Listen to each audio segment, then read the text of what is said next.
Lakini wafahamishe tu jambo moja, kufuatana na taratibu za Wizara ya Hija kule Saudia, tayari ushatoka mpango na taratibu za hija ya mwakani, ambayo mwisho wake mwezi wa Shaabani 15.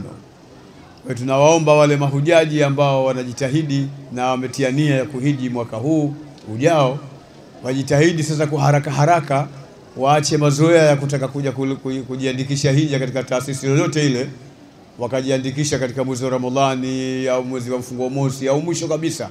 Masala kama haya hayako katika taratibu za serikali ya Saudi Arabia. Kwa hiyo tumekuja na ujumbe huu pia ufike kwa mahujaji na Watanzania wote kwa ujumla, waelewe kwamba hija kumbe imeratibiwa mapema. Kwa hiyo anayetaka kwenda hija ajirekebishe mapema. Hilo la kwanza. Lakini la pili, wale ambao wanawasaidia watu kuwahijisha, na wao wahakikishe walielewe jambo hili kwamba wanatakiwa kuwalipia watu wao mapema, sio kuja katika mwezi wa Ramadhani au baada ya mwezi wa Ramadhani au karibu kabisa ya zile siku za hija, kwa sababu wenyewe kule Saudi Arabia wana taratibu zao maalumu kama nilivyotaja, na wataendelea kutaja hawa Tanzania Hajj Mission pamoja na taasisi mbalimbali juu ya masuala kama hayo. Nimetangulia kusema mimi kutokana na nafasi yangu nilionayo.